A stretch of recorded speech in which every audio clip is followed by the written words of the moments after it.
Seigneur Dieu vous bénisse. Laissons notre tête prier. Bien-aimé Seigneur Jésus, nous bénissons ton nom. Nous savons, oh Dieu, saluer ta présence parmi nous. Dire que nous sommes venus à toi. Tout ce que nous sommes. Afin que toi, le Créateur, tu fasses de nous ce que tu veux que nous soyons. Nous avons des problèmes. Nous avons des besoins. Nous avons des requêtes. Nous avons des questions. Donc seul toi tu peux donner la solution. Entre à Saint-Seigneur. Chacun de ceux qui est ici, il y a des maladies, il y a un souci quelconque, que tu puisses résoudre cela. La prière que le Saint-Esprit contrôle toute la salle et que ton ange puisse nous donner l'objectif pour lequel nous sommes ici. Guéris les malades, sauve les pécheurs, relève les rétrogrades et donne à chacun la place qui lui convient pour ta propre gloire. Au nom du Seigneur Jésus-Christ. Amen. Amen. Que le Seigneur vous bénisse. Aussi longtemps que nous sommes debout, nous lisons Isaïe chapitre 42. Commençons de verset 1er jusqu'au verset 7. Au nom du Seigneur Jésus-Christ. Voici mon serviteur que je soutiens, mon élu en qui mon âme trouve son plaisir. Je mettrai mon esprit sur lui. Il fera valoir les jugements à l'égard des nations. Il ne criera pas. Il ne lèvera pas sa voix. Il ne la fera pas entendre dans les rues. Il ne brisera pas les roseaux froissés. Il n'éteindra pas le lin qui brûle à peine. Il fera valoir le jugement en faveur de la vérité.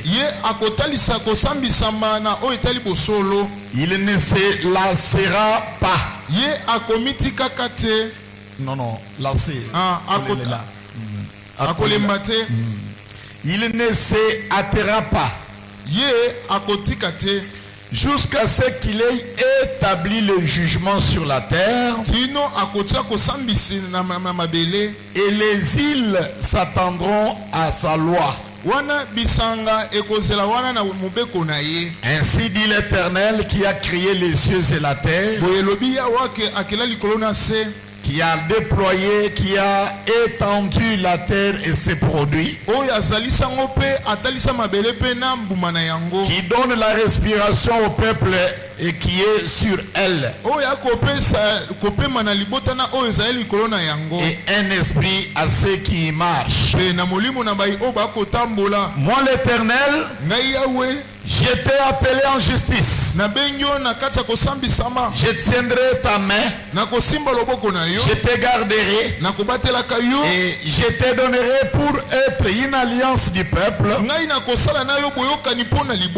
Pour être une lumière des nations. Pour ouvrir les yeux des aveugles. Pour faire sortir de la prison les prisonniers. Et du cachot ceux qui sont assis dans les ténèbres. Que Dieu bénisse sa parole.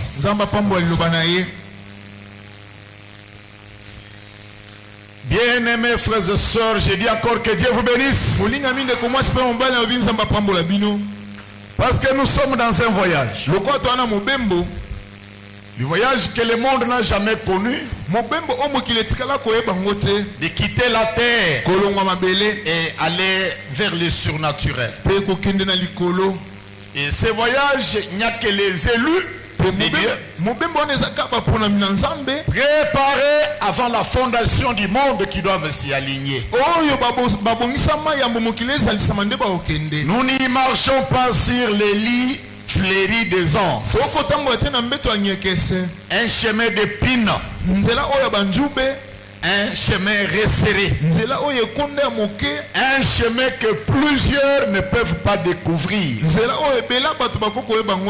Un chemin de minorité. Que Dieu vous bénisse. Voilà pourquoi j'ai commencé avec le royaume des cieux en nous. Pour que vous puissiez vous classer comment nous sommes en train d'avancer. Le Saint-Esprit étant le véritable royaume des cieux, nous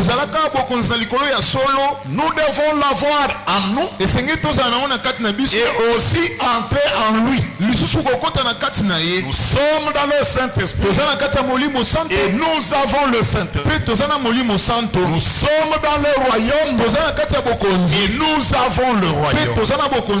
Ainsi que je vous ai parlé de toutes les parties du corps de l'homme, la demeure de Dieu, le lieu réservé par Dieu pour habiter, c'est seulement le cœur de l'homme. Pas les pieds de l'homme, pas ses mains, pas sa tête. Les trônes de Dieu, c'est le cœur. Alors, c'est ainsi que les prophètes, nous ayant dit que Dieu du ciel ne l'a jamais envoyé pour construire les églises. Jamais Branham n'a construit des églises. Non. C'est simplement 2 églises ou 3 avec les églises de sœurs qui étaient ressortis de son ministère. Il a dit que Dieu lui a envoyé, lui a donné la commission de bâtir les individus. Et ces individus, on les construit comment? Au moyen de la parole. Sans la parole de Dieu, on ne peut pas marcher avec Dieu. Sans la parole de Dieu, on ne peut pas connaître Dieu. Qui est enfant de Dieu? C'est celui d'abord qui a écouté la parole, qui a cru la parole et qui vit la parole. C'est-à-dire, vous écoutez, vous croyez, maintenant vous vivez. Or le prophète dit, vous ne pouvez pas comprendre la parole. Vous ne pouvez pas vivre la parole aussi longtemps que vous n'avez pas le Saint-Esprit en vous. Le vrai enseignant en cette ère, c'est le Saint-Esprit. Nous avons dit que le Saint-Esprit c'est quoi? C'est l'âme de Jésus. C'est Jésus lui-même en forme de l'Esprit qui est revenu pour vivre dans le cœur des croyants. Est-ce qu'on peut dire Amen? Maintenant, quand cet esprit entre en toi, c'est alors que l'adoration commence. C'est alors que tu commences à être un véritable croyant. Dieu écoute ta prière. Tu es associé aux anges. Partout où tu es, Dieu est là. Même quand les gens ne comprennent pas, et toi tu comprends. C'est lui qui est baptisé du Saint-Esprit. Dans son âme, il ne sera jamais incroyant. Il ne peut jamais manquer à confesser Jésus. Est-ce qu'on peut dire Amen? Est-ce que nous avons dit que c'est possible? C'est que chacun reçoive le Saint-Esprit.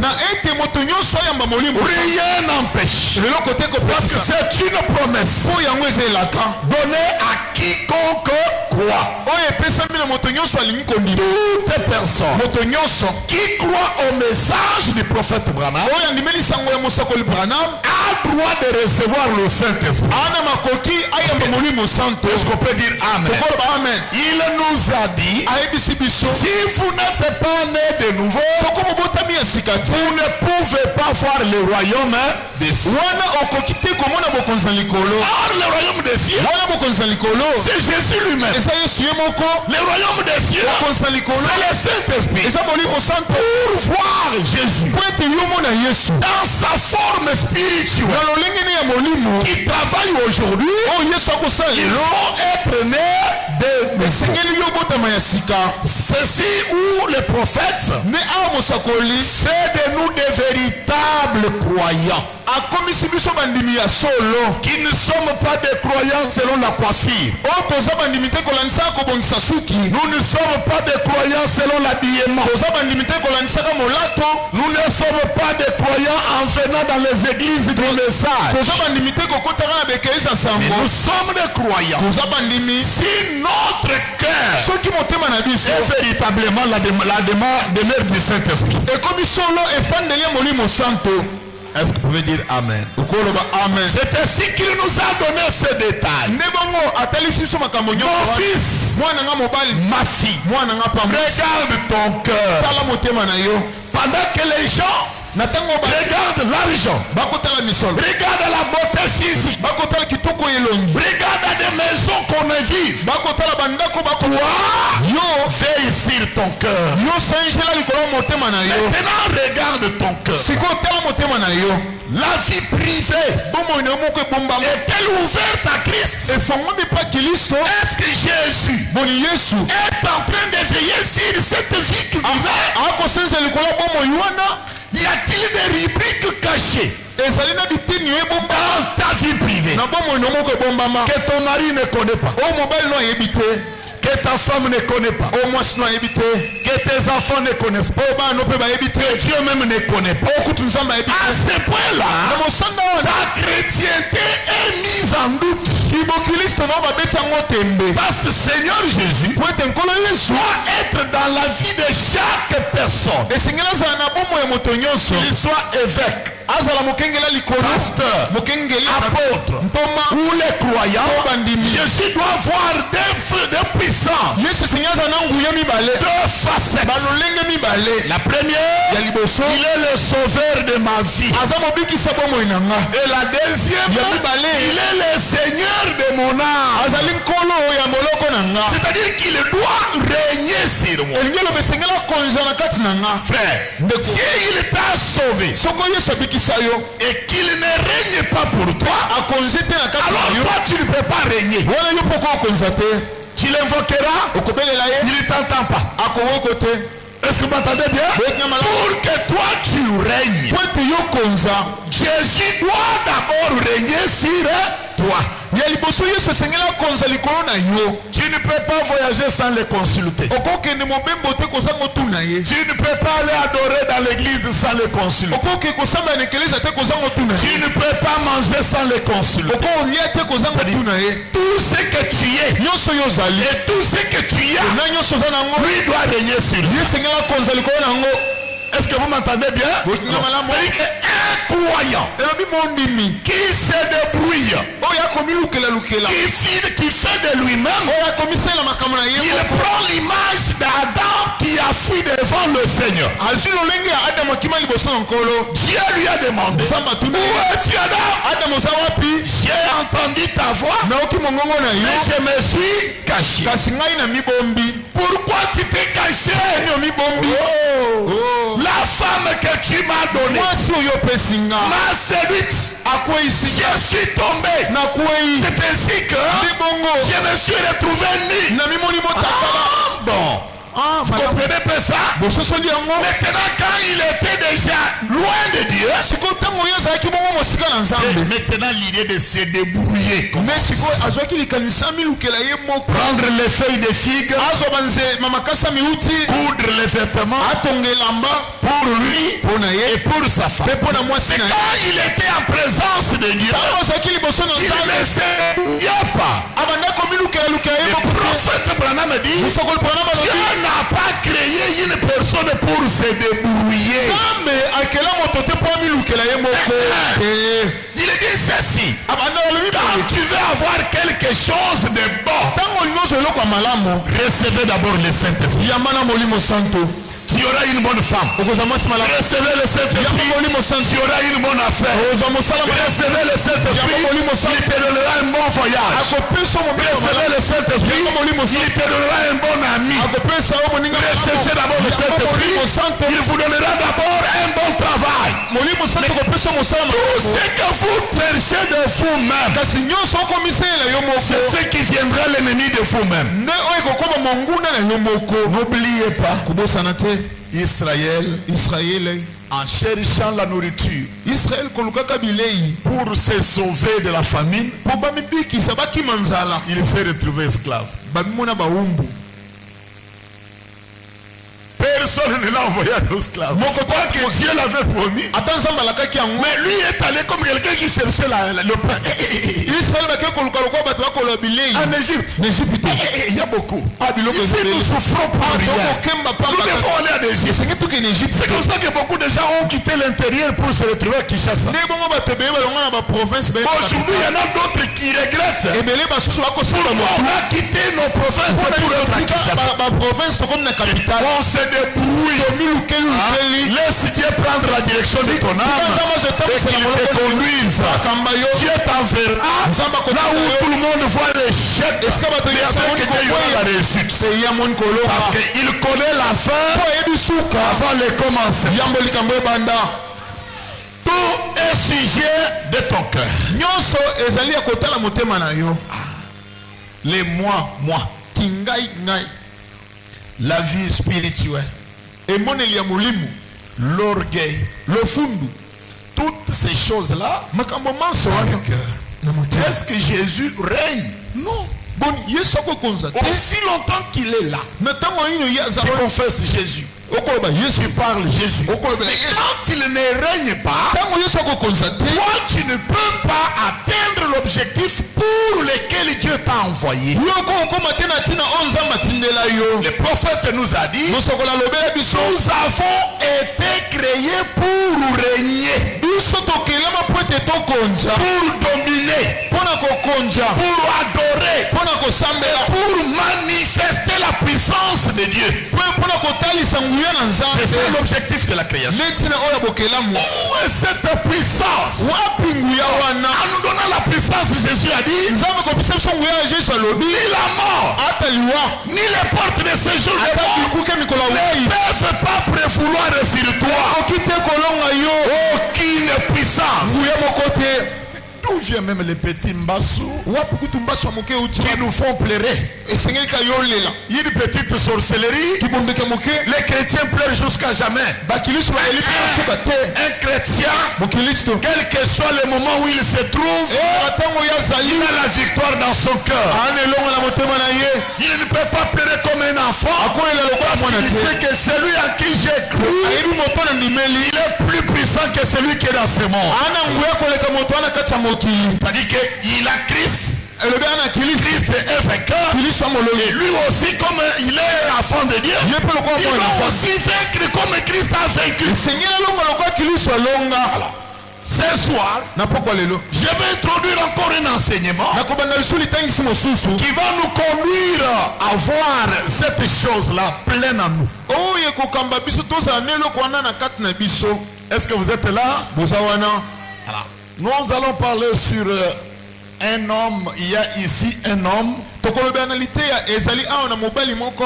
qui peut allumer la lumière. Prenons tous. Il y a ici un homme.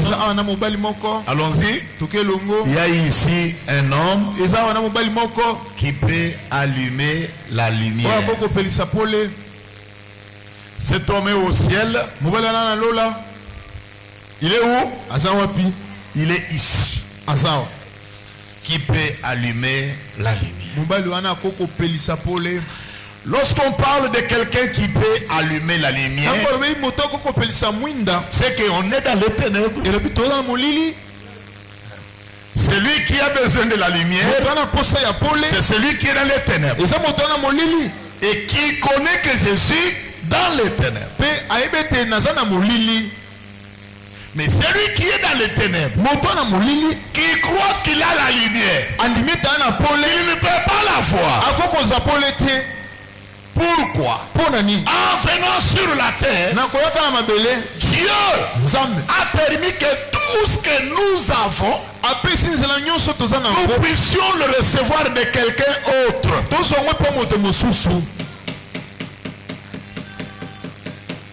Tout ce que nous devons avoir, Dieu a préparé quelqu'un autre qui puisse nous l'accorder.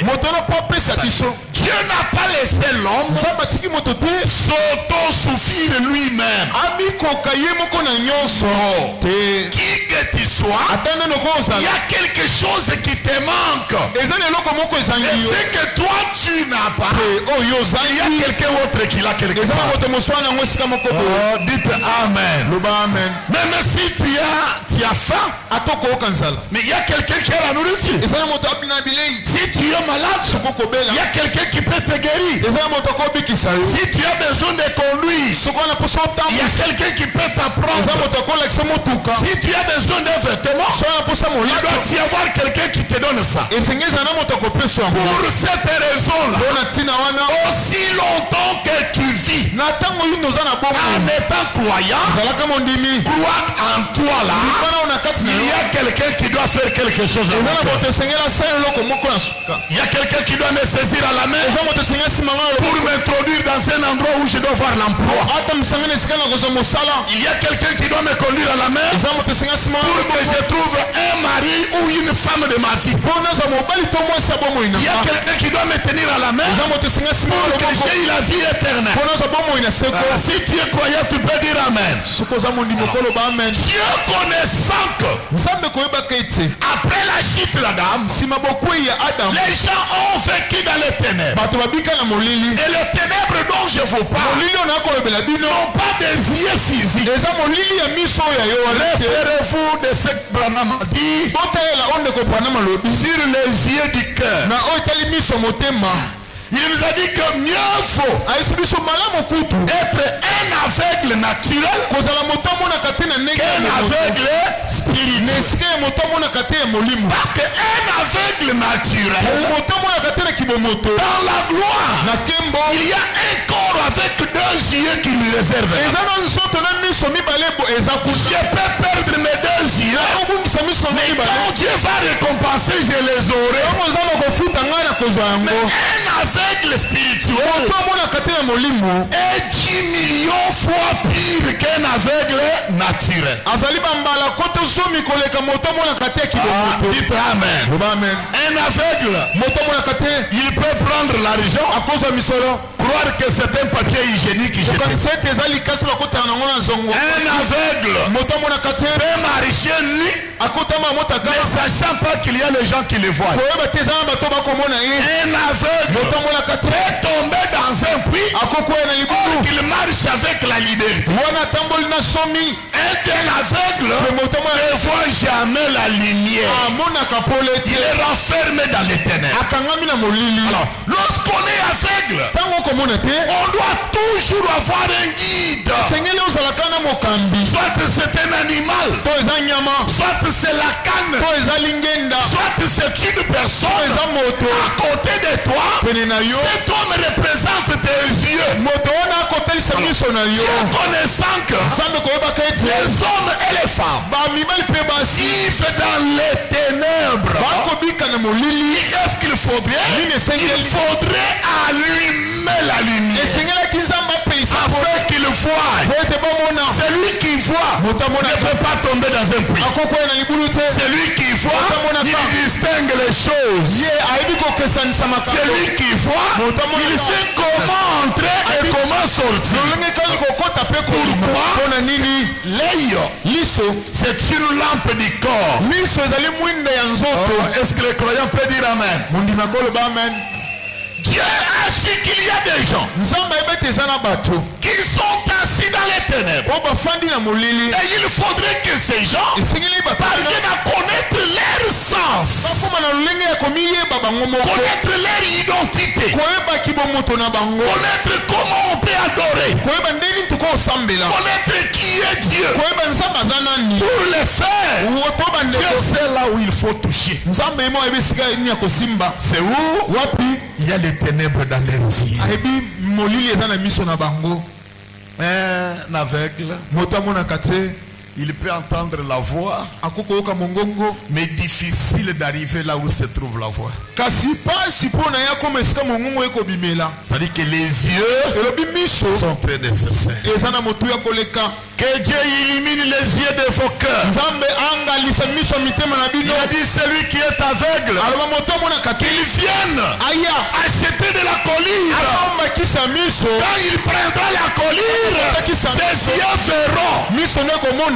Aveugle, ne crois pas que tu vas aussi longtemps que tu es assis dans les ténèbres. Vous savez aujourd'hui, il y a combien de gens qui croient que dans leur téléphone il y a le secret? C'est presque beaucoup qui savent que mon téléphone ici, les choses que j'ai mis en code, personne ne peut les lire. Personne ne connaît mon code. Il y a les gens qui croient, quand j'ai supprimé de messages, personne ne saura. Détrompes-tu? Tout ce que le téléphone écrit, la direction l'enregistre là-bas. Même 10 ans, on va aujourd'hui avec ton ancien numéro là-bas au réseau pour demander l'historique. On fait sortir toute la causerie que il n'y a rien de caché. Est-ce que vous m'entendez bien? Lorsque toi tu gardes des choses pourries, tu crois que Dieu ne voit pas. Rien n'est caché à lui. Lui a besoin que tu parles. Branham dit, lorsqu'il faisait semblant de dormir dans la barque, pendant que l'eau voulait renverser la barque, pendant que les flots venaient, les disciples faisaient tout jusqu'à ce qu'on l'a réveillé. Maître, ne t'inquiètes-tu pas de ce que nous périssons? Il se réveille. Les gens de peu de foi. Va, arrête-toi. Les vents. Mon bébé, arrête-toi. Direct. Est-ce que quand ils étaient en train de se débrouiller, Jésus ne savait pas? Il savait. Mais qu'est-ce qu'il avait besoin? On le réveille seulement. C'est ce qu'il dit que même quand vous pleurez, il connaît même les soucis que vous avez. Il connaît même les chagrins dans votre vie. Son problème c'est quoi? Invoque-moi, je te répondrai. Réveillez Jésus. Il est là. On le réveille par la prière. On le réveille en pratiquant la parole. En vivant les principes de la parole. Parce que lui ne dort pas, ne somnole pas, mais il veille sur sa parole pour l'accomplir. Nous devons veiller sur la parole. En faisant la parole, nous réveillons Jésus. Que Dieu vous bénisse. Lisons un peu Matthieu chapitre 5. Commençons par le verset 14. Non, lisons d'abord Jean 8. Commençons par le verset 3. Alors les scribes et les pharisiens amenèrent une femme surprise en adultère.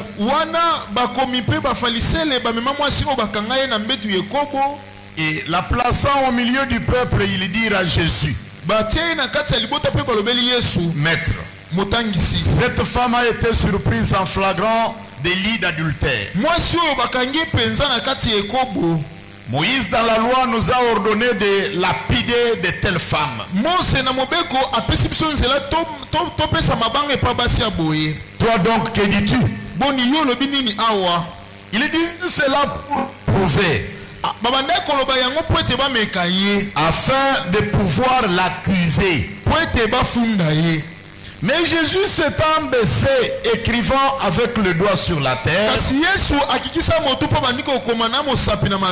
comme il continuait à l'interroger, il se releva et leur dit: qui lui de vous qui est sans péché, jette le premier la pierre contre elle. Et s'étant de nouveau baissé, il écrivait sur la terre. Quand ils entendirent cela, accusés par leur conscience, ils se retirèrent un à un, depuis le plus âgé jusqu'au dernier. Et Jésus resta seul avec la femme qui était là au milieu. Alors s'étant relevé, ne voyant plus que la femme, il lui dit: femme, où sont ceux qui t'accusaient? Personne ne t'a condamné. Elle répondit: non, Seigneur. Jésus lui répondit: je ne te condamne pas non plus. Va et ne pêche plus. Verset 12. Jésus leur parla de nouveau et dit: je suis la lumière du monde. Celui qui me suit ne marchera pas dans les ténèbres, mais il aura la lumière de la vie. Applaudissons le Seigneur Jésus. Allah. Je voudrais que dans cet enseignement, vous compreniez quelque chose. Un homme qui peut allumer la lumière, c'est un serviteur de Dieu, selon Esaïe. Un bien-aimé de Dieu en qui il a mis confiance. Il lui a donné l'autorité de pouvoir ramener ceux qui étaient du ténèbre à la lumière. Dieu lui a donné capacité de rendre libre les opprimés. C'est le travail que Dieu a envoyé son serviteur. Alors, maintenant nous disons dans les ténèbres, frère John, réveille-toi. Les gens qui étaient dans les ténèbres, ce n'est pas la nuit. Parce que tous ces gens, vous comprenez qu'ils étaient des contrées de ceux qui vivaient dans les ténèbres. Cela ne signifiait pas qu'ils n'avaient pas le soleil. Le soleil était là. Ces gens allaient dans les églises. Bon. Avant que je le encore.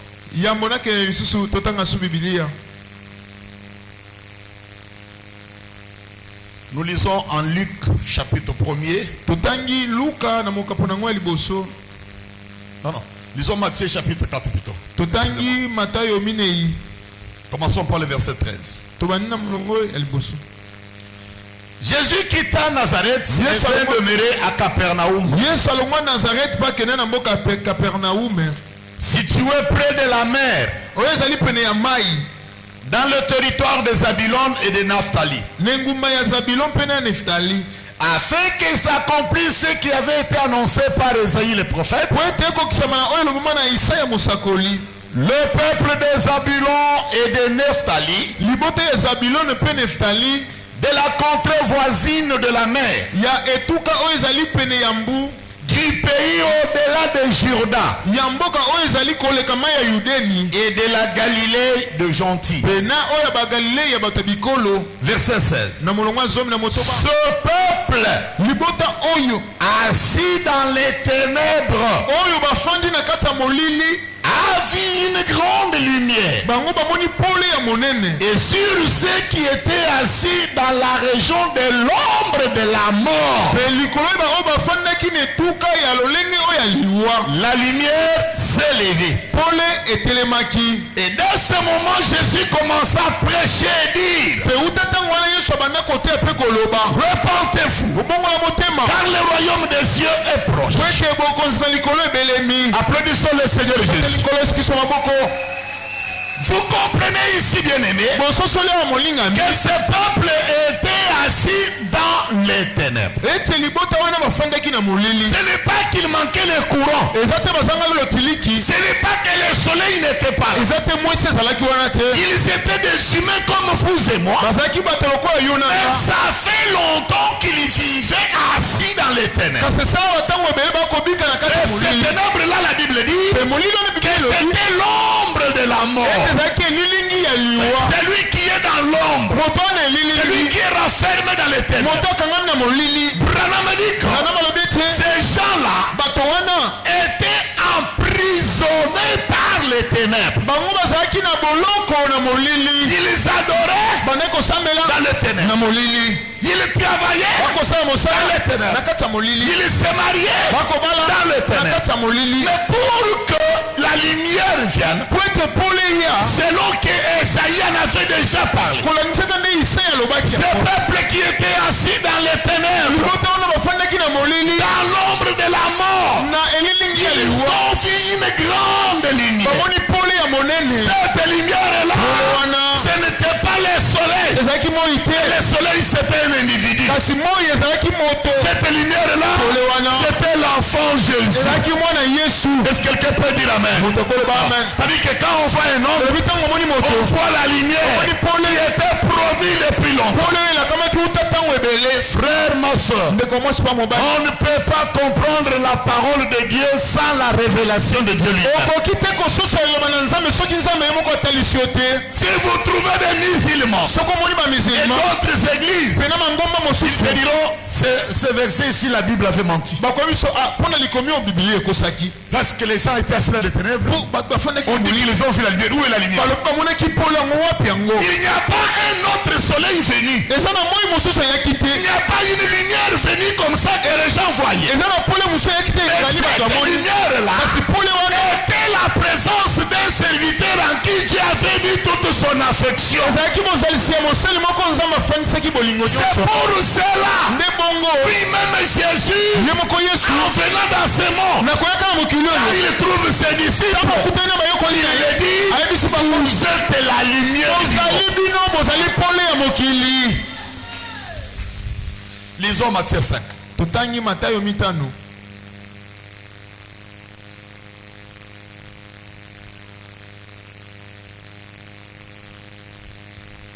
Matthieu 5 au verset 14. Matayo 5 na molongo ya 14. Jésus dit, Yesu alobi vous êtes la lumière du monde. bozali pole ya mokili. Une ville située sur la montagne engumba oyo etongami likolo ya ne ngomba peut pas être cachée. ekoki te kobombama. Et on n'allume pas une lampe pour la mettre sous les boiseaux, babelisaka mwinda te mpo batya yango na se ya kiti. mais on la met sur le chandelier. kasi batyaka yango na ememeli Elle mwinda. éclaire tous ceux qui sont dans la maison.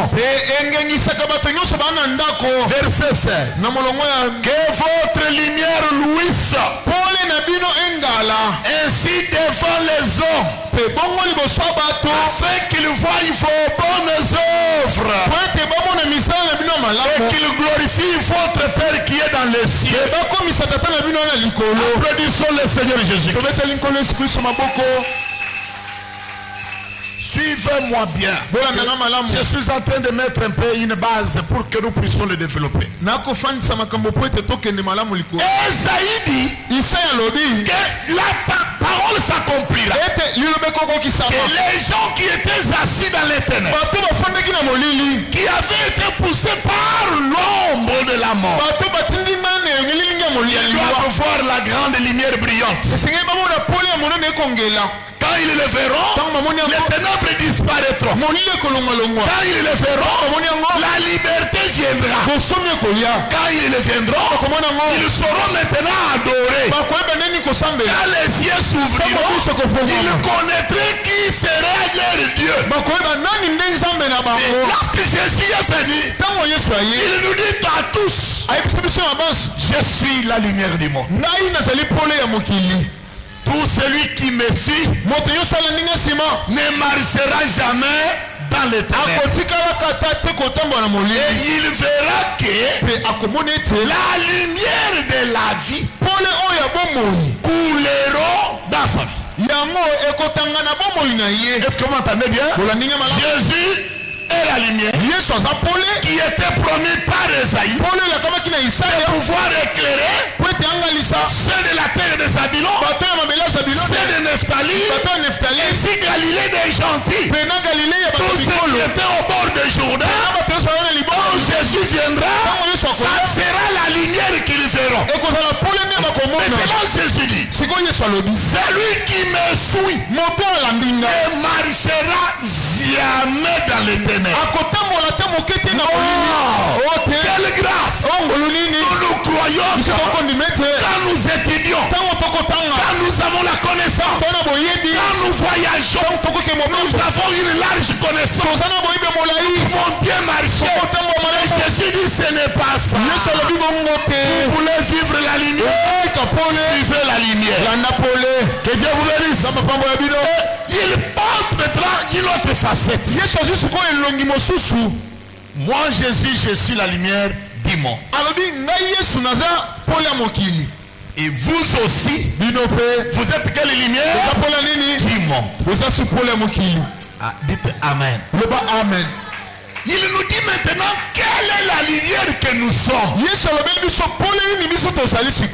Quand on allume une lampe, d'abord il commence à me dire, vous êtes une ville située sur la montagne. Pourquoi vous êtes sur la montagne? Pour que tout le monde regarde vos bonnes œuvres. Je sais que tout celui qui est à Kinshasa, il voit Ypen même s'il est où. Il voit Rigini même s'il est où. Pourquoi? C'est une cité bâtie sur la montagne. Le prophète dit, la montagne, c'est un signe d'une élévation. Quand Dieu te prend, il ne te laisse jamais par terre. Le fait de recevoir Jésus, c'est une élévation. Même ceux qui ne te connaissent pas, ils doivent découvrir en toi les bonnes œuvres du Seigneur Jésus-Christ. Amen. C'est ce que j'ai toujours dit. Soit vous êtes un chrétien circonstanciel, ou vous êtes un chrétien réellement chrétien. Un chrétien circonstanciel qui fait du bien à quelqu'un, s'il t'injurie demain, lui, je ne peux plus jamais. C'est un démon. Ça c'est un chrétien circonstanciel. Si tu es un chrétien, tu es sur la montagne. Pourquoi? Pour que tous les hommes regardent tes bonnes œuvres. Un chrétien est une fleur lisse. Madame lisse. Monsieur lisse. Cette fleur là, sur l'arbre, Tout le monde vient. Les abeilles viennent puiser là-bas. Les oiseaux viennent puiser là-bas. Les animaux viennent puiser là-bas. Même les serpents viennent puiser là-bas. Mais la fleur doit toujours soit saveur. Il ne peut pas dire je ne sors plus comme le serpent est venu. Un enfant de Dieu, chacun doit recevoir quelque chose de toi. Pourquoi? En allumant la lumière, c'est déclencher le jugement. Amen. Même un sorcier, même un critiqueur, même un hypocrite, il mange ton argent. Cet argent, c'est un jugement dans sa vie. Celui que tu donnes un pas, il tourne le dos, il parle de mal de toi, ne t'en fais pas, ne regrette pas du bien fait. On a trouvé le jugement auprès du Seigneur. Est-ce que les enfants de Dieu sont là? Est-ce qu'on peut dire très fort amen? En venant dans le monde pour allumer, c'est directement le jugement. Ceux qui croient en lui, ils marchent dans les ténèbres. Ceux qui le rejettent sont automatiquement condamnés. Je vous ai dit ici que dans l'orgueil et dans la vie cachée du cœur, des hypocrites qui ne t'aiment pas. Quand il t'arrive ici, oh bien-aimé, que Dieu te bénisse. Oh vraiment préso, soit avec toi. Or que dans son cœur, il dit que Dieu est qu'il même par accident. Son cœur, il a la jalousie. Jamais qu'on aimait ta prospérité. Malgré ça, toi la fleur lisse, c'est simplement que découvrir ta beauté. Fais ce qui est en toi. Lui aussi fait ce qui est en lui. N'oubliez pas les jours d'accomplir la parole. Le Seigneur Jésus à la table, après avoir donné le pain à chacun, il regarde Monsieur Judas, trempant le pain dans le vin, il lui donne, mon ami, ce que tu as à faire, fais-le. Parce que quand la parole de Dieu entre dans le cœur, quand l'esprit entre dans le cœur, chacun doit faire la semence qui est en lui. Je vous ai dit ça. Gardez-le dans votre cœur. Même des ministres que Dieu m'a donné, j'ai dit ça. Tu es avec une personne, même celui que tu aimes beaucoup, celui que tu as donné confiance, s'il te quitte, ne regrette pas. S'il est à toi, il sera avec toi jusqu'à la fin. Quand quelqu'un te quitte, c'est un hypocrite qui a manifesté sa couleur. Celui qui n'est pas là ne compte pas sur lui. Est-ce que quelqu'un peut dire amen? Est-ce qu'on peut dire très fort amen? Celui qui est avec toi, celui qui t'aime, ne te quittera jamais. Quelles que soient les fautes, les erreurs que tu commets. Mais celui qui te quitte, il cherchait dans quel point il pouvait te quitter. Restez là-bas triste. Il est parti. Il m'a laissé. Tu vas trouver la gastrite. Attention pour rien. Ne suis pas de ce que tu es. Jésus n'a jamais regretté. N'a jamais enseigné. C'est la multitude qu'il a quitté. En Jean 17, il s'agenouille à sa prière sacerdotale. Père, je rends gloire à toi. Car de tout ce que tu m'as donné, je n'ai perdu aucun. Celui qui est de toi, restera de toi. Maintenant que, ici le verset dit, vous êtes la lumière du monde. Vous êtes une ville située sur la montagne pour que tout le monde vous voie. Troisième chose, vous êtes une lampe allumée que l'on met sur le chandelier pour éclairer tous ceux qui sont dans la maison. Tous ceux qui sont dans la maison ne sont pas sauvés. Tous ceux qui sont dans la maison, chacun a une semence.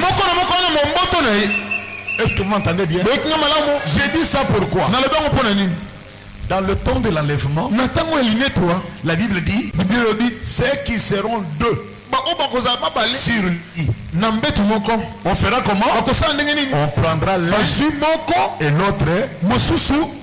Or, ils ont fait l'alliance. Ils ont dit, toi, je ne te laisserai pas. Toi, tu ne me laisseras pas jusqu'à ce que la mort nous sépare. C'est qu'ils sont devenus. On prend une personne et l'autre reste. Quoi qu'on fasse l'alliance de la terre, quoi qu'on soit dans une même église, quoi qu'on soit dans la même maison, tout le monde n'a pas la même sémence. Mais les croyants doivent manifester toujours ces bonnes œuvres. Les chrétiens ne se vengent pas. Les chrétiens ne rendent pas œil pour œil. Les chrétiens ne rendent pas dent pour dent. Mais le chrétien, il sait que laisser l'Éternel te venger. Car tu as un vengeur. Tu as un attaquant. Cet homme s'appelle le Seigneur Jésus.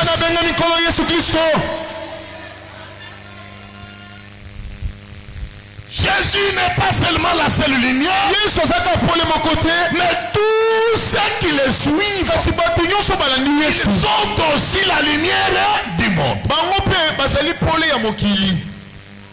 Est-ce que tu es la lumière? Hein, maman, tu es la lumière? Frère, tu es la lumière? Que Dieu vous bénisse. Bon. Regardez-moi. Et regardez-vous. Vous voyez que votre lumière et la lumière d'électricité sont différentes, non? Est-ce que c'est la vérité, non? Votre lumière et la lumière du soleil, c'est différent. Quand toi tu brilles, qu'est-ce que les gens voient? Les bonnes œuvres. Dites les bonnes œuvres. Dites très fort les bonnes œuvres. Mais si les bonnes œuvres ne sont pas là, c'est que tu ne brilles pas. C'est la logique, non? Okay. Lorsque votre lumière luise, les gens voient les bonnes œuvres. Et quand la lumière ne peut pas luire, c'est qu'on ne voit pas tes bonnes œuvres. Frère, ma soeur, les banques tomberont. Les habits que nous achetons perdront la valeur. Notre investissement tombera. Mais quand nous allons partir, il y a quelque chose qui doit nous suivre. C'est quoi? Les bonnes œuvres nous accompagneront. Regarde un peu dans ton compte. Quelles sont les bonnes œuvres que tu as déjà faites? Un jour, j'ai traversé un moment de souffrance la plus marquable. que vous ne savez jamais comprendre. Ou ma femme, quitter Petro Congo pour aller jusqu'au niveau de Baramoto. Faire quoi? Maman Bipepula. Elle se met là-bas. Quand quelqu'un vient avec les maïs ou les manioc, elle est en train de faire pour lui. Après avoir fait, on lui donne une poignée de foufou comme ça. Et à la fin du soir, il peut diviser ces foufous-là en deux.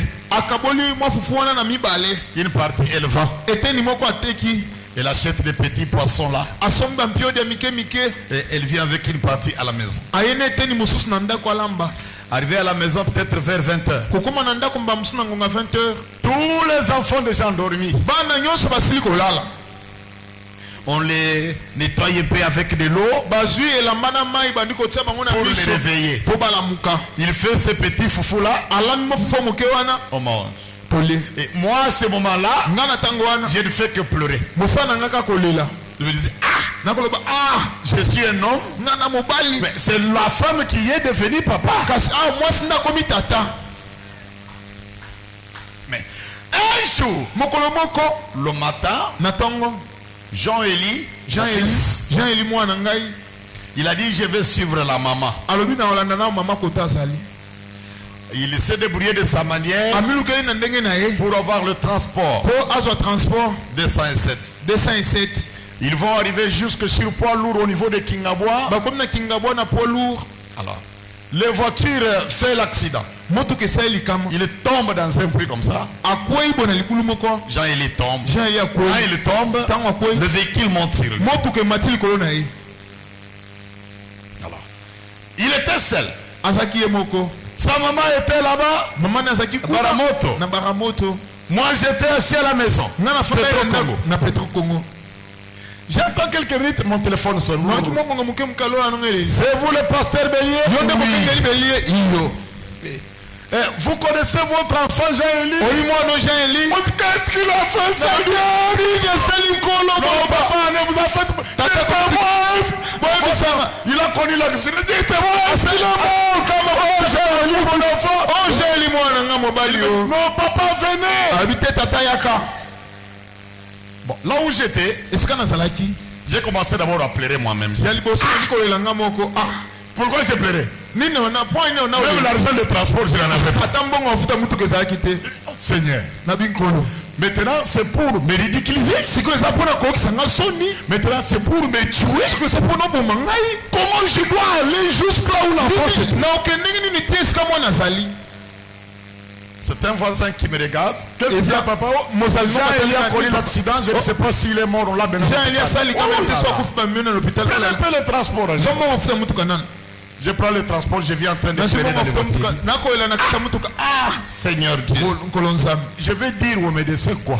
Quand on me dira donner l'argent de traitement, je vais demander à qui? Dans ma poche, pas même un franc. Mais un pasteur, prédicateur. J'arrive là où c'était l'accident. On me dit non, on l'a mené dans tel hôpital à Kingabois.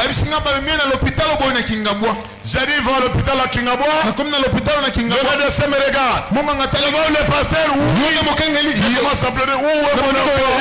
Est-ce qu'il est mort? Est-ce qu'il est frère? Papa ne pleurez pas. Non. On me fait entrer là-bas, je les vois endormis. Les blessures partout. J'ai pleuré la faim et j'ai pleuré ma pauvreté.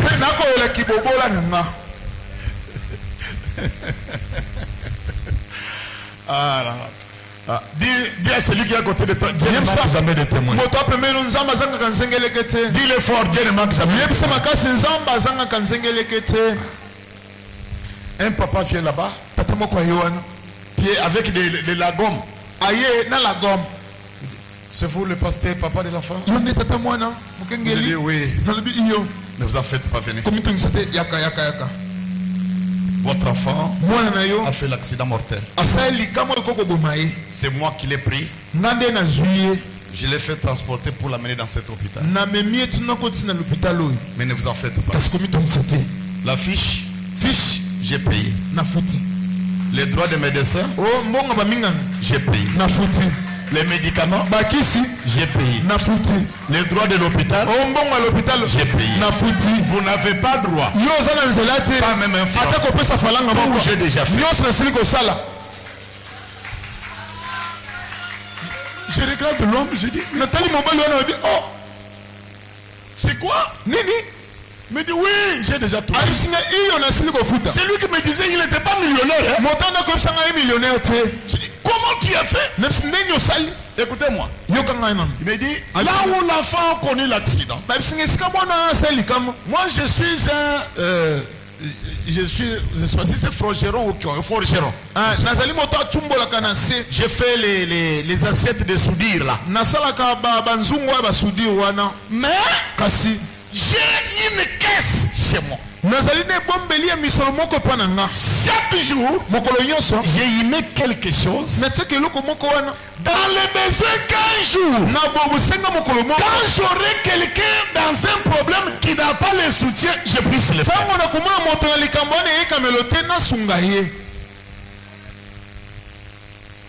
Est-ce que vous m'entendez un peu? Vous avez écouté ce que j'ai dit? Je suis resté assis. Moi, je suis pasteur. Je n'ai jamais pensé à ça. Mais un homme, d'ailleurs, il m'a dit qu'il travaillait chez Nzambe Malamu. Il adorait chez Nzambe Malamu. Il n'a pas beaucoup de biens. Mais il a une caisse chez lui où il garde un peu d'argent. Quand j'aurai quelqu'un dans le besoin, quand j'aurai quelqu'un dans une difficulté, je puisse le donner ça. Il a payé tous les frais de l'hôpital. Il a acheté des médicaments. Et il m'a donné l'argent de transport pour prendre l'enfant, quitter l'hôpital et retourner à la maison. Je vous dis, frère, quand vous êtes un enfant de Dieu, dans votre cœur, vous êtes condamné à faire du bien à quelqu'un. Vous avez ces droits-là qui brillent dans votre cœur.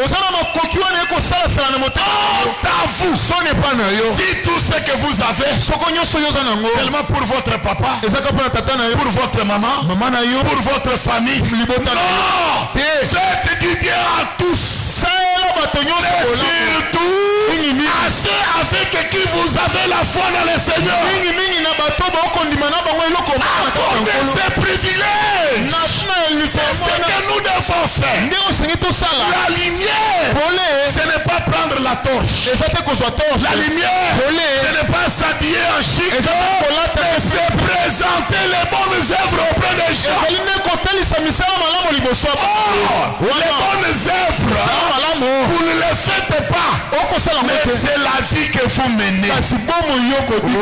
Les croyants peuvent dire Amen. Les croyants peuvent dire Amen. Qui peut allumer cette lumière? Qui peut t'aider à ce que les bonnes œuvres se manifestent?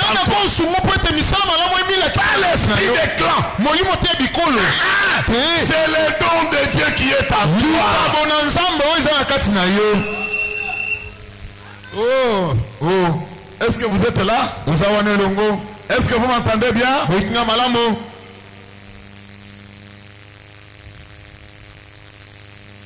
Lisons un peu le prophète Branham. Dans Jésus le même hier, aujourd'hui, éternellement. Prêché le 12 février 1953. Paragraphe 11. Or, s'il est le même hier, aujourd'hui, éternellement, sa manifestation aussi est la même Voyez-vous, prions un peu. Notre Père Céleste, nous sommes rassemblés ici ce soir au nom de ton Fils bien-aimé Jésus, pas dans un autre but que celui de te glorifier. Maintenant, je demande que ta miséricorde soit accordée à chacun de nous. Nous te remercions pour lui avoir, pour lui qui a été si aimable en venant sur la terre, et en se souvenant de nous, des pauvres gentils, étrangers, exclus, sans espérance, sans miséricorde dans ce monde, morts dans le péché et dans les offenses, sans Dieu, sans Christ, allant d'une tombe des pécheurs dans l'enfer du diable. Christ est venu et a pris notre place. Il a revêtu la forme d'un homme, a été blessé pour nos péchés, brisé pour nos iniquités. Le châtiment qui nous donne la paix est tombé sur lui. Ce qui nous donne la paix est tombé sur ton Fils. Par ces meurtrissures, nous sommes guéris. Il a donné aux gens la commission d'aller par tout le monde, de prêcher cet évangile de liberté, de délivrance sur les gentils qui étaient assis dans les ténèbres. Une grande lumière a jailli. Combien nous te remercions de ce que cet évangile continue à avancer. Est-ce qu'on peut dire Amen? Est-ce qu'on peut dire Amen? Cette grâce, nous l'avons eu. De ce Jésus qui est mort pour nous, qui a pris la place des coupables, et tout le péché qui nous enveloppait. Nous étions condamnés dès la naissance, mais sachant qu'aller tout droit vers l'enfer, c'est tout ce que nos cœurs voulaient. Mais il y a eu un homme envoyé de Dieu, un homme de miséricorde, un homme d'amour, s'appelle Jésus. Il a pris notre iniquité sur lui. Il a pris notre châtiment pour que nous ayons la paix. Le jugement est tombé sur lui. Jésus est mort à ma place. Maintenant il dit, il a envoyé des hommes. Il a commissionné aux hommes qui marchent avec l'évangile. Prêcher l'évangile à tous ceux qui étaient assis dans les ténèbres. Ceux qui étaient assis dans les ténèbres, c'était les élus de Dieu qui attendaient la lumière. Et cette lumière est là, c'était des humains comme vous. Ceux qui marchent avec l'évangile, l'évangile doit nous aider pour que nos yeux s'ouvrent. L'évangile doit nous aider à comprendre les actions que nous menons. On ne te trompe pas. La petite sorcellerie qu'on te donne, elle te trompe. La nuit, on te montre chef. Mais les jours, misérable que tu es. Et quand Jésus te délivre, la nuit et les jours, tu es fils du roi. Et partout où tu pars, les démons doivent avoir peur de toi. La Bible dit, Jésus le même hier, aujourd'hui, éternellement. Ce qu'il avait fait hier, il est capable de le faire encore ce soir. Quel moyen? Par l'évangile. L'évangile du salut. L'évangile qui manifeste la puissance. L'évangile c'est quoi? Témoigner Jésus. Parler de lui. Quand vous parlez de lui, il est là. Et quand il est là, il répond à toutes les questions posées.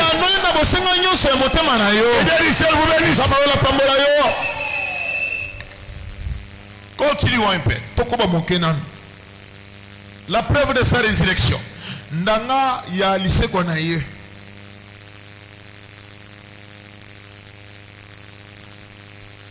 Prêché le 10 avril 55, paragraphe 37. Et puis le 10 avril 55, Dieu a envoyé son fils prêcher l'évangile. C'est vrai. L'évangile c'est la bonne nouvelle. Dans Isaïe 61. Pour qui notez vous qui notez les Écritures, Dieu a dit cela concernant la venue de Christ. Dieu m'a envoyé pour prêcher l'évangile, pour apporter la bonne nouvelle, pour libérer les captifs, pour ouvrir les portes des prisons, laisser les captifs s'en aller en liberté. Dieu a envoyé Christ pour ouvrir les portes des prisons aux hommes qui sont assis dans les ténèbres. Si vous remarquez bien, les gens qui il parlait, ceux qu'il a libérés, ce n'étaient pas des illettrés, c'était des érudits, des gens instruits. Christ est venu les libérer. Applaudissons le Seigneur. Ici, les gens assis dans les ténèbres, c'est qu'ils étaient renfermés dans la prison. Frère, ma soeur, quand Satan te renferme dans la prison, tu ne peux pas bien voir. C'est par ici où tu peux voir un papa aller engrosser sa propre fille. C'est ici où tu peux voir le frère aller courir à sa propre soeur. C'est ici où vous voyez une personne adulte, on lui laisse un bébé qui allait encore.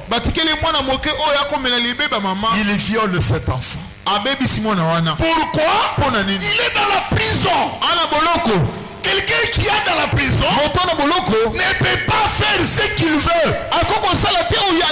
On l'impose à faire ce qu'il ne fait pas. C'est ce que Paul dit.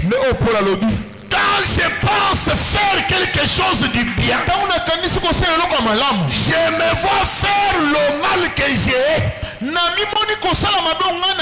Pourquoi? Misérable que je suis, renfermé dans la prison, qui me délivrera? Quand quelqu'un est dans la prison, je me souviens d'un jeune garçon quand nous étions encore en 5e des humanités. Son père travaillait. Voyant qu'on les volait beaucoup l'argent dans la maison, Frère Moïse, réveille-toi. Nous allons terminer d'ici là parce qu'aujourd'hui je ne parlais que mettre la base.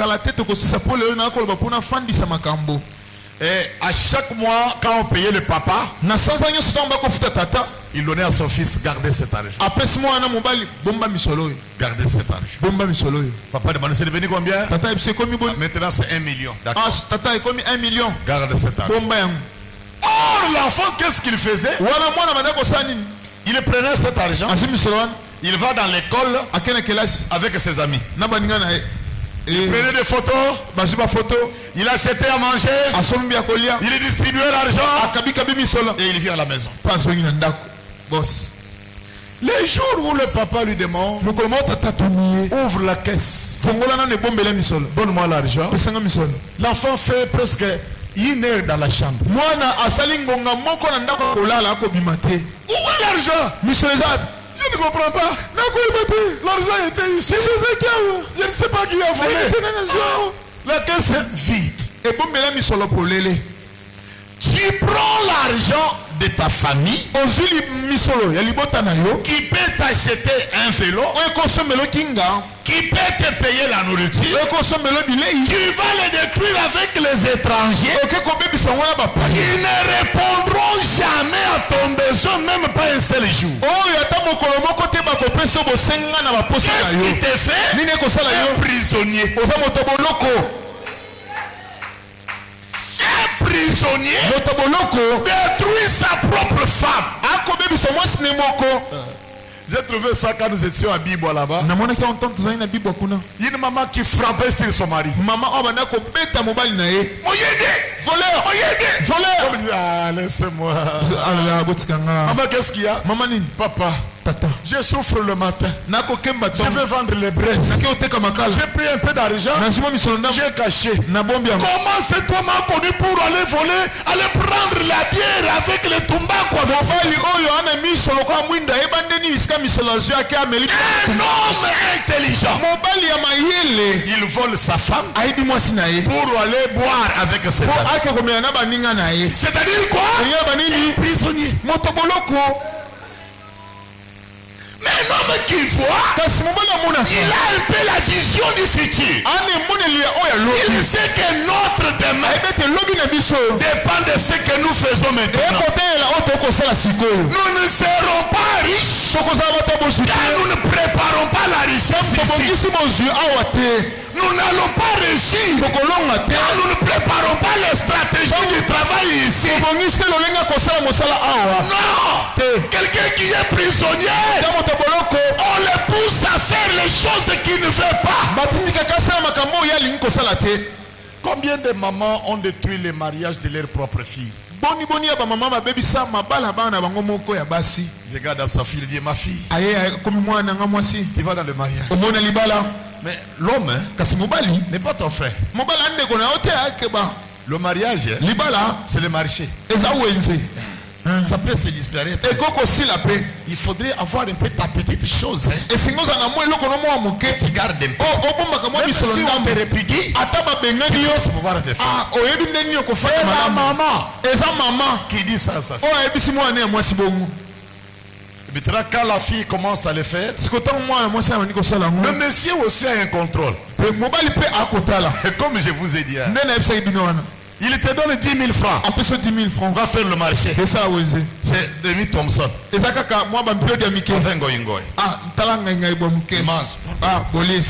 Demain, il te donne 15 000. Toi tu dis, ça va. Demi de Thompson. Monsieur dit, hier 10 000. Thompson. Aujourd'hui 15 000. Thompson. Demain, monsieur donne 5 000. francs. Toi, tu dis, les 5 000 ici, qu'est-ce qu'il faudrait faire? 5 000 mathématiques. Thompson. Monsieur, c'est... il y a quelque chose. Vous comprenez comment on attrape le voleur? Parce que Branham me dit que un homme qui aime doit aussi éprouver sa femme. Quand il laisse les habits, nettoyer un peu ses habits là. Toi tu crois qu'il a laissé les habits? Il a laissé $10 là-bas. Il ne te le demande pas. Il veut savoir comment l'honneur. Est-ce que je vais entendre? Il va, tu as bien nettoyé. Chez Bisouan, c'est là qu'il a salité la kingo.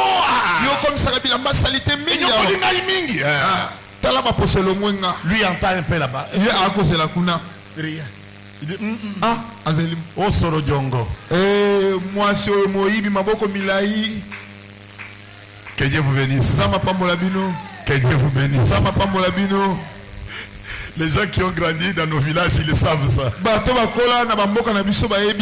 Nos grands-papas, quand il amène sa viande pour préparer, il même coupe des morceaux de bois. 4-5 boules. L'autre boule là, il laisse une petite chose comme ça attachée.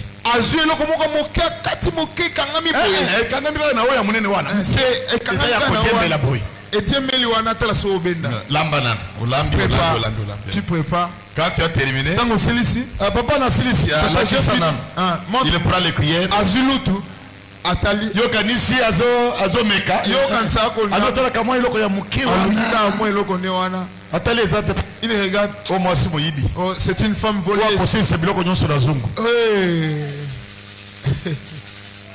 C'est-à-dire que on peut te découvrir que tu n'aies même pas parlé.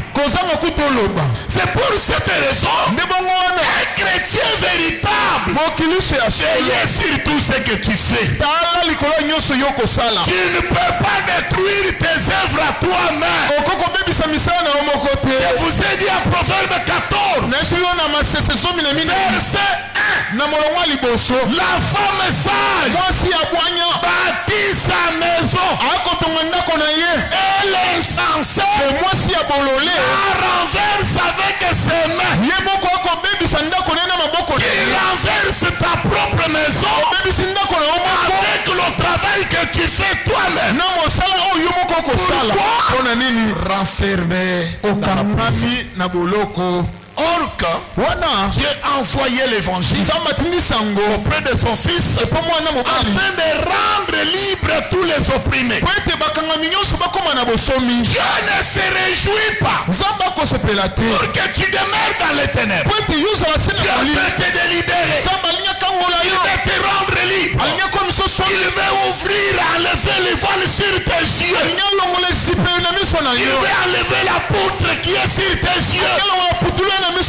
C'est possible à tout celui qui croit. Si vous croyez, Jésus peut le faire avec vous. Mais quand vous restez renfermé sur ce que vous êtes, que Dieu n'aime pas, ce que tu aimes t'a rendu aveugle. Et lui vient pour te donner la lumière. Par quelle manière? La lumière par l'évangile. L'évangile vous libère. L'évangile vous guérit. L'évangile vous récompense. Mettez-vous et en ce temps ici, enseignant de la parole, c'est le Saint-Esprit.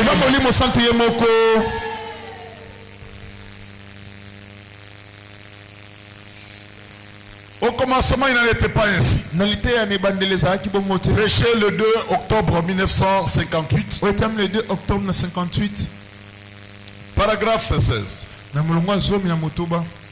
Lorsqu'une dénomination commence, elle commence sur base de ce que quelqu'un reçoit, une révélation ou quelque chose. Ce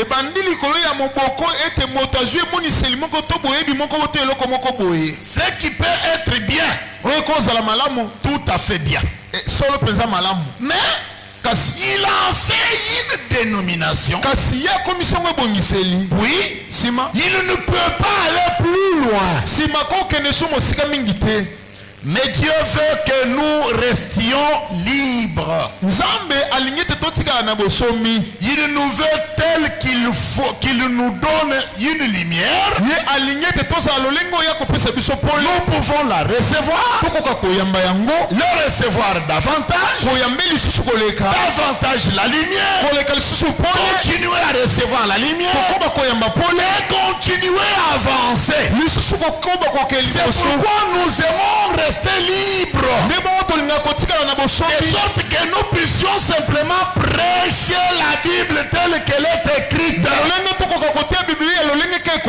Et croire cela exactement comme ça. Vous écoutez, frère ma soeur. La lumière vient d'une personne. Lorsque vous faites de votre lumière là une dénomination, on vous voit que vous. vous devenez champion d'une vision que Dieu vous a donnée. Mon église, après moi c'est ma femme, après ma femme c'est mon enfant. Si tu veux tu restes, tu ne veux pas va-t'en. Il a fait cette chose là sa propriété. Comme il a pris une bonne révélation et il en a fait une propriété personnelle, il n'ira pas loin. Tu ne peux pas prendre les choses de Dieu, t'en accaparer et rester longtemps. Non. Ceux qui se sont fait Dieu, où sont-ils? Ceux qui ont cru que tout le message de Branham est en eux, ils sont où? Ceux qui ont cru que le monde entier repose sur eux, où sont-ils? Mais Dieu veut, en recevant la lumière, ne vous limitez pas, continuez encore à recevoir la lumière. Ne vous limitez pas, continuez toujours à voir la lumière. Avancez une révélation dans une autre révélation, une puissance dans une autre puissance. C'est ce que Dieu veut. Et quand vous marchez avec la liberté, soyez capable de prononcer tout ce que Dieu met sur votre cœur. Appelez péché, péché. Appelez bénédiction, bénédiction. Sans tenir compte de ce que cela vous devient. On vous jette à l'église, on vous retire à la chair, pas de problème. Quand vous êtes sur la parole, on vous combattra, mais Jésus vous recevra toujours. Que Dieu vous bénisse. Nous ne pouvons pas nous limiter à recevoir la lumière. La lumière est progressive. La révélation est progressive. Le Saint-Esprit, quand vous le recevez, vous avez toujours besoin de quelque chose. Dites Amen. Vous savez qu'on peut vous prendre en prison avec le Saint-Esprit.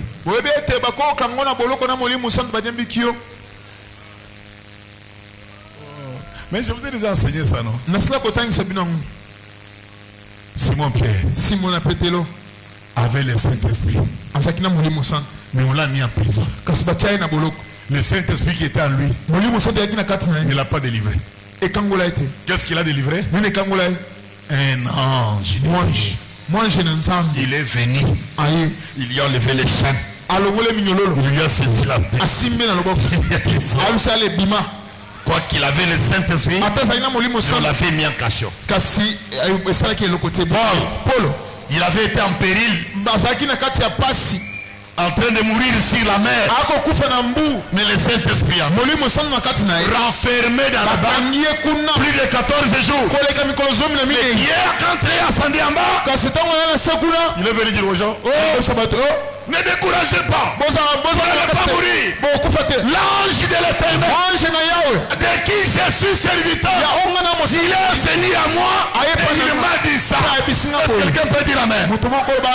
Dites très fort Amen. Dites Amen avec joie. J'ai vu aussi Branham dire ça. Je vais vous le dire même demain. Il a dit que cette sœur ici qui est malade, j'ai prié pour lui plus de 50 fois. Mais il n'a jamais été guéri. Mais un jour quand il est venu, l'ange du Seigneur est descendu. Il m'a révélé la chose qui bloquait sa guérison. Quoi qu'il avait le don de guérison, quoi qu'il avait la commission, mais il priait, mais la guérison ne s'opérait pas. Il faudrait que l'ange vienne pour pouvoir l'aider. C'est pourquoi Branham me dit, celui qui est baptisé du Saint-Esprit est associé aux anges. C'est-à-dire que le Saint-Esprit est en toi, et l'ange est au-dessus de toi. Il peut te dire les choses à venir. Il peut te révéler ton ennemi. Il peut te dire celui qui est là. Alléluia. Amen. Quand l'ange est là, nous sommes plus que vainqueurs. Mais quand le Saint-Esprit n'agit pas, l'ange du Seigneur donnera la victoire à chaque croyant. Que Dieu vous bénisse. Je sais qu'un jour je vais vous parler précis de la manifestation des anges. Le Saint-Esprit est là. Mais ce n'est pas tout. On me dit que tu peux même inviter le Saint-Esprit pour délivrer ton patrimoine. Le Saint-Esprit ne le fait pas. À ce moment-là, on appelle l'ange de Dieu. C'est-à-dire que l'ange de Dieu est capable de faire même ce que l'Esprit ne peut pas. Dites alléluia. Alléluia. Dites amen. Maintenant, frères et sœurs, nous devons avancer avec la connaissance que nous devons chaque jour. C'est pourquoi même frère Bonham a parlé du remplissage. Tu as le Saint-Esprit, et tu as encore besoin d'être rempli. On te remplit aujourd'hui, demain encore tu as besoin de remplir. Toutefois que tu es dans les chantiers, il y a toujours besoin du remplissage. C'est-à-dire que tu veux toujours la puissance sur la puissance, la grâce sur la grâce. Nous devons avoir ça. Que Dieu vous bénisse. Même Jésus, voilà me dit qu'il avait aussi besoin de ça. Quand il était à Gethsemane, bon, je n'avais pas prévu ça, mais quand il était à Gethsemane, lorsqu'on lui a montré la coupe de sa mort, qu'est-ce qu'il a fait? Père, enlève cette coupe.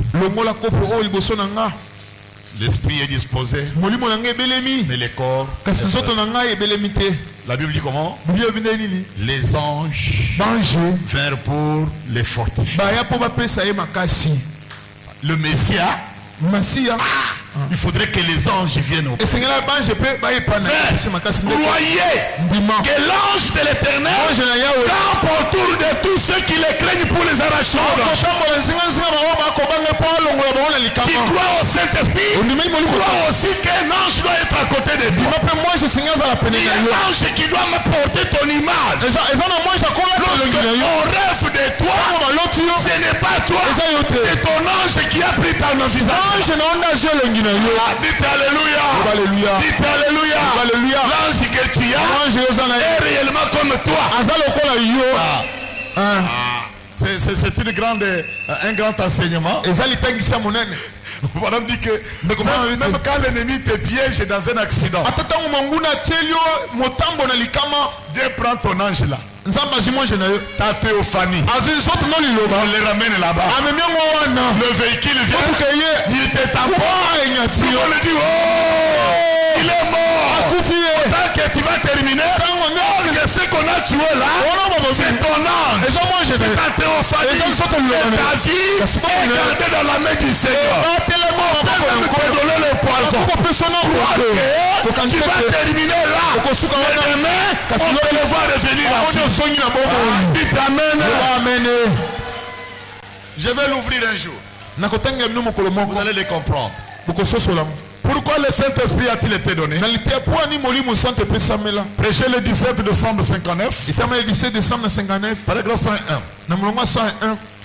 Tant que Dieu a un peuple, que Dieu a une église, Dieu a le Saint-Esprit qui l'accompagne. Est-ce que quelqu'un peut dire Amen? Aussi longtemps que Dieu a un peuple, que Dieu a une église, ce peuple-là, cette église-là, Dieu a aussi le Saint-Esprit qui doit accompagner ce peuple. Voilà, c'est pourquoi Dieu a donné le Saint-Esprit. Mais il y aura des intellectuels. Il y en a toujours eu. Mais Dieu a une minorité quelque part.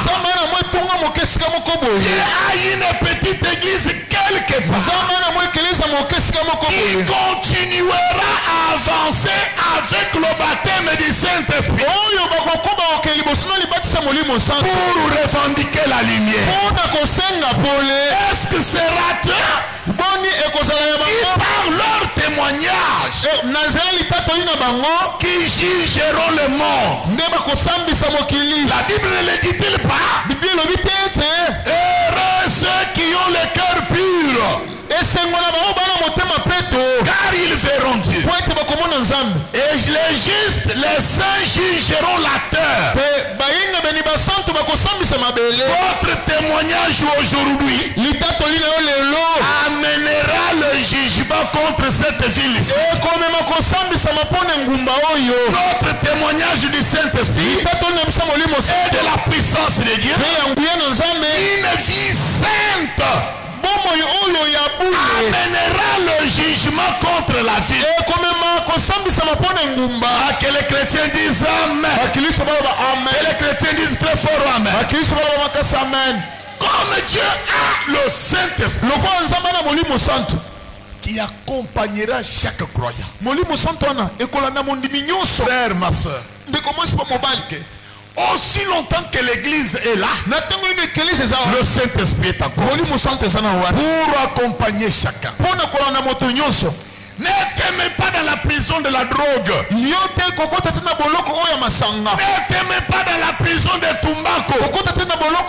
Tu es un enfant de Dieu. Le Saint-Esprit vient crier le besoin de réclamer la lumière. Qui peut réclamer la lumière? C'est lui qui a le Saint-Esprit. Ce n'est pas toi, mais le Saint-Esprit en toi réclame toujours la lumière. La lumière de l'évangile qui va nous pousser toujours à faire des bonnes œuvres. J'ai posé ici la question, n'est-ce pas? Dans ta belle famille, dans ta propre maison, dans l'église, dans tes voisins, quelles sont les bonnes œuvres que tu as déjà accomplies?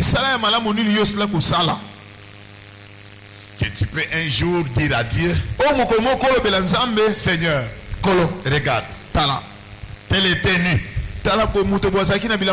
je lui ai donné les vêtements. Regarde, tel manquait l'argent de l'hôpital, j'ai payé l'hôpital. Je dis, Seigneur, regarde, ma maison était appauvrie, mais j'ai acheté telle chose pour ton œuvre. Quels sont les actes que vous faites? Or que, en revendiquant ces œuvres, c'est la vie de chaque enfant. On a le Saint-Esprit, on revendique toujours les bonnes œuvres. Un jour, je vous ai parlé sur l'inventaire. Un enfant de Dieu doit connaître ce qu'il a fait pendant la journée. Du lever au coucher du soleil. Qu'est-ce que j'ai fait? Avec qui je me suis rencontré? Quelle est la causerie que nous avons fait? Qu'est-ce que moi j'ai mangé? Et qu'est-ce que j'ai mis dans les comptes de Dieu? Qu'est-ce que Dieu a gagné sur moi? Vous comprenez? Combien de temps j'ai prié aujourd'hui? Tout ce que j'ai fait aujourd'hui, seulement pour moi. Je me suis lavé, je me suis habillé, j'ai mangé, j'ai payé les transports, j'ai arrangé mes cheveux, j'ai arrangé les lits, je me suis dormi. Qu'est-ce qui est entré dans les comptes de Dieu? Qu'est-ce que j'ai donné? Les orphelins, les veuves, les étrangers, les Lévites. Balewi banganga nzambe. Un chrétien ne peut pas mourir comme ça. Tu dois chaque jour faire l'inventaire des actes que tu as posés pour la gloire de Dieu. On m'a injurié quelque part. Qu'est-ce que j'ai fait? J'ai laissé pour l'amour de Dieu. Mais toi, cet homme-là dans les transports, il m'a piétiné. Je l'ai giflé. En tout cas, on a corrigé Nambata. Cette maman-là, voisine, elle essayait de parler mal de moi. Na sanoli. Un enfant de Dieu, ça ne te fait pas honte? Si chaque jour nous faisons l'inventaire et savoir quels sont les actes positifs que nous avons fait pour Dieu, je crois avant la fin du mois, nous sommes prêts de dire Seigneur, souviens-toi tel jour, j'ai fait ça. Souviens-toi tel jour, j'ai fait ça. Souviens-toi tel heure, j'ai fait ça. Souviens-toi tel jour, j'ai fait ça. Dieu du ciel, il est obligé de répondre à chaque bienfait que nous avons posé. Mais notre besoin, c'est que les gens fassent toujours du bien pour nous. J'ai faim, on te donne. Ce n'est pas les savons. Je cherche le transport. Je n'ai pas des unités. Demain, je recommence encore. Si vous recevez quelque chose, pensez aussi donner. La manière de servir Dieu, une religion que Dieu aime, c'est de pouvoir aussi participer pour aider ceux qui sont dans les malheurs. Soutenir les malheureux. Soutenir ceux qui sont en prison et dans les hôpitaux. Est-ce que vous êtes là? Paragraphe 108. Je suis baptiste. Je suis presbytérien. Je n'irai pas chez telle bande d'espèces de saints exaltés. Le Saint-Esprit est venu ôter de vous toutes ces raideurs. Voilà ce qu'il fait. Il vous lave dans le sang.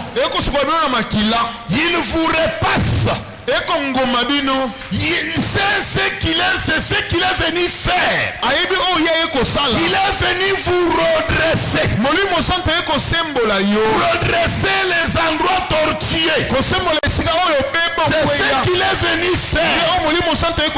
Redresser ça. Abaisser les endroits élevés. Faire que toutes les montagnes aient toute l'heure de danser comme des petits béliers. Et que toutes les filles battent les mains pour vous. Frère Branham tape 4 fois les mains. Les oiseaux chantent différemment. Les cloches de joie retentissent. Il n'y a pas d'excuse. Voilà ce qu'il est venu faire. Voilà les buts pour lesquels Dieu a envoyé le Saint-Esprit. C'est pour que vous fassiez ces choses. Pour que vous agissiez. Marchiez après lui. Est-ce que quelqu'un peut lever la main et dire Amen? Est-ce que nous avons les montagnes dans nos cœurs? Lorsque nous avons des endroits trop boisiers, le Saint-Esprit vient rabaisser ces montagnes, vient élever les endroits chics. Il vient enlever toutes ces histoires où tu refuses ton frère à partir de son église. Le prophète nous a dit, Dieu a ses enfants dans chaque église. Il doit les ramener à leur donner le même langage, la même foi, le même esprit. C'est ça qui nous amène à l'enlèvement. Nous ne pouvons pas construire la prison pour ne pas porter le cœur de nos frères. Ton cœur devient la prison. Tu ne peux pas prier pour quelqu'un. Tu ne peux pas lui donner ton pain parce qu'il est dans telle église. Quand vous êtes une ville située sur la montagne, même les sorciers doivent te regarder.